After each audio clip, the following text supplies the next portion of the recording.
ที่นี้สถานีออนไลน์กับพวกเฮาประชาชนลาวบรรดาเผ่าโดยแม่นข้าพเจ้าสมพรสายเสดลเป็นผู้ดำเนินรายการตามเคยพ่อแม่พี่น้องก่อนอื่นก็ขอเคารพท่านผู้อาวุโสท่านผู้ทรงคุณวุฒิขอนับถือและฮักแพงมายังพ่อแม่พี่น้องเพื่อนมิตรท่านสุภาพสตรีและท่านสุภาพบุรุษทุกๆท่านที่ติดตามรายการวิดีโอออนไลน์ของพวกเฮาทั้งในและนอกประเทศทั่วโลกมื้อนี้แม่นวันจันทร์วันที่16มีนาคม2026ตรงกับแรม13ค่ำเดือน4ลาวพุทธศักราช2569พ่อแม่พี่น้องก่อนอื่นหมดข้าพเจ้าขอกล่าวคำว่าขออภัยโทษนำพ่อแม่พี่น้องที่ติดตามเรดิโอออนไลน์ของพวกเฮามาเป็นประจำแต่ในช่วงนี้ก็มีพ่อแม่พี่น้องถามเข้ามาว่าเป็นหยังกันคือขาดหายไปโดนแท้หลายท่านก็ว่าเซาต่อสู้แล้วบ่คือบ่ออกข่าวบางคนเพราะว่าพวกเฮาแตกกันแล้วบ่บางคนเย้ยมาว่าบ่เห็นว่าสิเก่งสุดท้ายก็เงียบไปแบบบ่มีปีบ่มีคุยว่ากันไปต่างๆนานาพ่อแม่พี่น้องใดๆก็ขออภัยโทษที่ทวงถามมาเด้อในความเป็นจริงแล้วพวกเฮาแม่นได้ลงมือเรียนในสิ่งที่จำเป็นที่สุดๆนั่นซะก่อนมันมีหลายสิ่งหลายอย่างที่จำเป็นต้องเรียนรู้ไว้ก่อนเรื่องนี้เรียนเดือนหนึ่งเรื่องนั้นเรียน2เดือนมันโดดหลายเดือนจนงดออกอากาศไปเป็น10เดือนพุ่นเด้อพ่อแม่พี่น้องต้องขออภัยโทษนำพ่อแม่พี่น้องที่ติดตามพวกเฮามาจากนี้ต่อไปก็คงบ่ขาดในการออกข่าวในแต่ละเดือนตามเคยหวังอย่างยิ่งว่าคงยังหักยังแพงยังติดตามกันตลอดไปเนาะขอขอบใจมาณที่นี้ด้วยได้ก็ดีเพื่อบ่เป็นการเสียเวลาบ่เว้าหลายอย่าห่างพ่อแม่พี่น้องข้าพเจ้าสมพรสายเสดลพร้อมด้วยท่านอาจารย์สมนึกฟ้องส่วนผู้ตั้งหน้าประชาชนลาวบรรดาเผ่าและทีมงานของพวกเฮาก็มาพร้อมหน้าพร้อมตาสบายดีทุกๆคนสบายดีช่วงนี้ก็เป็นช่วงที่ชาวโลกหวาดผวากันไปทั่วโลกแล้วพ่อแม่พี่น้องเอ้ยเพราะมีการสู้รบระหว่างอเมริกาและอิสราเอลรบกับอิหร่านในปัจจุบันน้ำมันก็แพงขึ้นนับมือโดยเฉพาะประเทศลาวของพวกเฮาและประเทศลาวของพวกเฮาในปัจจุบันนี้ก็มีชาวจีนเข้ามาอย่างบ่หยุดยั้งและมีอิทธิพลเหนือคนลาวในประเทศเรื่องนี้แหละอยากขอถามท่านอาจารย์สมนึกฟ้องส่วนว่าโลดและเนาะท่านอาจารย์นะว่าถ้าอาจารย์เห็นประการใดอิทธิพลของจีนในลาวค่อยได้ร่วมกับคนลาวอยู่ภายในประเทศเว้าให้ฟังว่าจีนขุดค้นเกลือกะหรี่อยู่เมืองไสธานีกำแพงนครเวียงจันทน์ให้ฟังมีหลายอย่างเป็นน่าฟังเพราะมันบ่เป็นไปตามนโยบายร่วมชะตากรรมลาวจีนจักดีนโยบายร่วมชะตากรรมลาวจีน4อย่างเป็นต้นเป็นสหายที่ดีเป็นเพื่อนมิตรที่ดีเป็นบ้านไกลเรือนเคียงที่ดีและเป็นคู่ร่วมมือที่ดีพวกจีนเขามาค้าขายทำมาหากินอยู่ลาวเริ่มแต่ปี1999ฮอด2026นี้ก็ได้27ปีแล้วหลังจากแทรกซึมเข้าลาวตามแผนเอาลาวเป็นเมืองขึ้นทางด้านเศรษฐกิจในปี2016หา2018พวกเขาก็ได้ควบคุมลาวรอบด้านทางด้านการเมืองการทหารเศรษฐกิจวัฒนธรรมสังคมฮอดปัจจุบันนี้ลาวได้ตกเข้าอยู่ในกับดักเป็นหนี้จีนอย่างมหาศาลฉะนั้นจีนจึงทำได้ทุกอย่างตามความต้องการของพวกเขาจะเป็นการขุดค้นแร่ธาตุแร่หายากสร้างเขื่อนไฟฟ้าสร้างทางรถไฟลาวจีนตามใจของพวกเขาได้ทุกอย่างหลายคนคงรู้ดีว่าน้ำตกตาดคอนพระเพ่งมหานาทีสีพันดอนได้กลายเป็นของจีนไปหมดแล้วเว้าเฉพาะอยู่บ้านน้องเข็งบ้านโพนไห้ค่ำบ้านนาแก่เมืองไสธานีจีนได้ขุดค้นเกลือกะหรี่เฮ็ดให้ดินยุบลงมีชาวบ้าน2ครอบครัวปาถิ่มให้นาบ่สามารถเฮ็ดได้เพราะย้านดินยุบนอกจากนั้นก็มีสวนกล้วยของจีนกว้างใหญ่ไพศาลพวกจีนยังได้เลี้ยงปลาใส่แม่น้ำเงิมอยู่บ้านไข่บ้านเวิร์นทอนบ้านสมหม้อ การเลี้ยงปลาของจีนเฮ็ดให้แม่น้ำเงิมที่ใสสะอาดในเมื่อก่อนได้กลายเป็นน้ำขุ่นเปอะเปื้อนใช้บ่ได้เหมือนกับแต่ก่อนสร้างความเดือดร้อนให้ประชาชนเป็นอันมากแต่เจ้าหน้าที่บ้านเมืองก็บ่ได้ใส่ใจเพราะถูกจีนซื้อจ้างไปหมดแล้วจีนสร้างความเสื่อมเสียเกียรติศักดิ์ศรีให้แก่ชาติลาวคนลาวเป็นอันมากโดยเฉพาะอยู่เขตเศรษฐกิจสามเหลี่ยมค่ำและกลายเป็นแหล่งค้าของเถื่อนค้ายาเสพติดค้ามนุษย์ค้าสัตว์ป่าที่ห่วงหามซึ่งภาครัฐต้องกวดเข้มงวด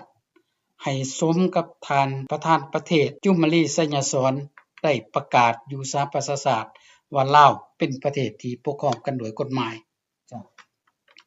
ถ้าสรุปแล้วพวกเขาประชาชนลาวบรรดาเผ่ามีความเชื่อมั่นต่อแนวทางนโยบายของภาครัฐเฮ็ดเพื่อชาติเพื่อประชาชนแต่ว่าผู้ที่เข้ามาอยู่ในภาครัฐล้วนแล้วแต่เป็นพวกที่ล่อล้อมป้อมโต้เข้ามาเพื่อหาผลประโยชน์เข้าใส่ตู้บ่แม่นมาเฮ็ดเพื่อชาติเพื่อประชาชนถ้าท่านไกรสอนพรหมวิหารยังมีชีวิตอยู่พวกเหล่านี้จะบ่มีโอกาสได้ล่อล้อมป้อมโต้เข้ามาอยู่ในภาครัฐได้เป็นเด็ดขาดเพราะภาครัฐมีระเบียบวินัยเล็กที่สามารถกันกรองเลือกเฟ้นเอาผู้รักษาแฝงเสืออย่างแท้จริงเข้ามาร่วมกันสร้างสาประเทศชาติให้หังมีเข้มแข็งให้ชาติลาวคนลาวได้พบกับอิสรภาพอันแท้จริงและสันติสุขอันยาวนานขอขอบใจขอบใจท่านอาจารย์แล้วสำหรับลุงจันทร์ได้มีอันใดที่เอามาเปิดมาเผยเนาะขอให้เพิ่นเว้าไปได้เลยสบายดีในปัจจุบันนี้ข้าพเจ้าเห็นว่ามีแต่คนจีนเต็มไปหมดทั่วประเทศลาวมีโอกาสซื้อดินดอนตอนหยาได้ตามสบายใจแต่เป็นหยังคนเชื้อชาติลาวอยู่ต่างประเทศจึง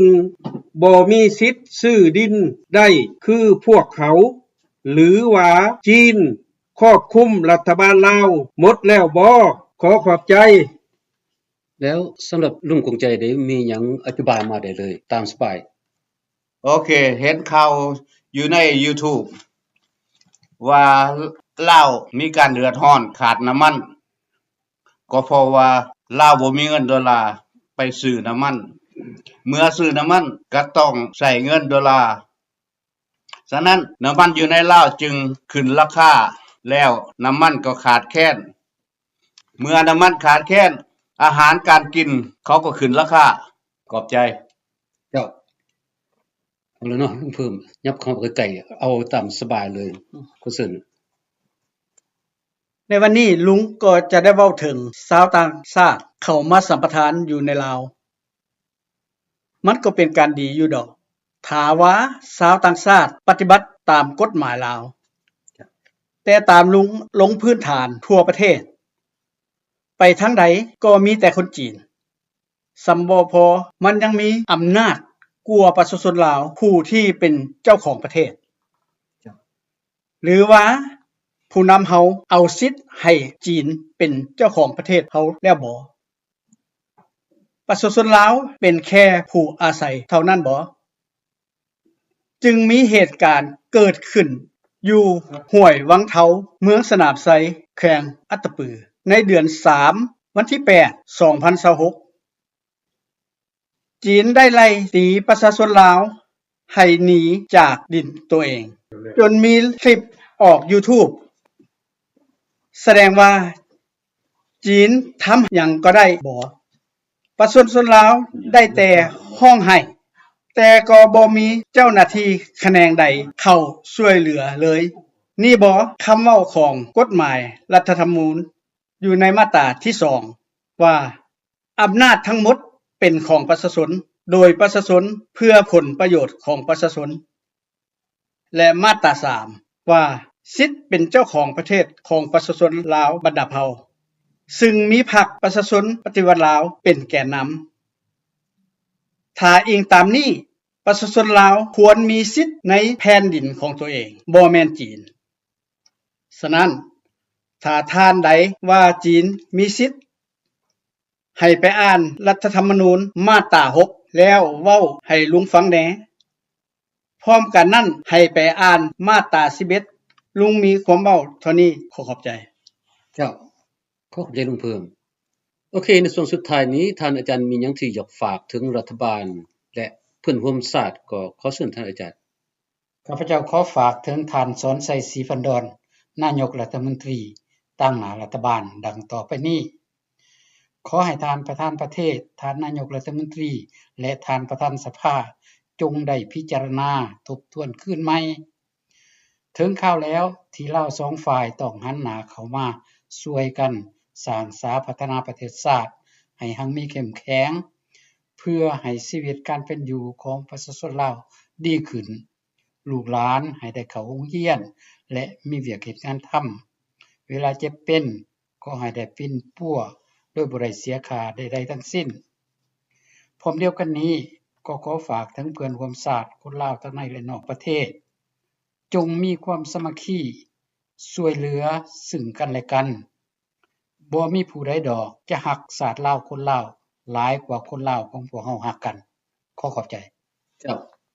ขอบใจท่านอาจารย์แล้วก็ขอบใจคณะทีมงานของพวกเฮาลุงจันทร์ลุงคงใจลุงเปิบเนาะที่สิ้นสุดลงไปนั้นแม่นข้าพเจ้าสมพรสายเสโดนได้ถามท่านอาจารย์สมนึกฟองสุวรรณผู้ตั้งหน้าประชาชนลาวบรรดาเผ่าและทีมงานของพวกเฮาลุงจันทร์ลุงคงใจลุงเปิบก็สิ้นสุดลงเท่านี้พ่อแม่พี่น้องก่อนจะจากกันไปก็ขอให้พ่อแม่พี่น้องทุกคนจงมีสุขภาพเข้มแข็งอายุมันควรยืนมั่งคั่งสมบูรณ์โชคดีทุกท่านท้องฟ้าสว่างสวัยด้วยแสงทองในปีให้ทันสิบชาวลาวทุกหนทุกแห่งต่างยิ้มแย้มยังมีความสุข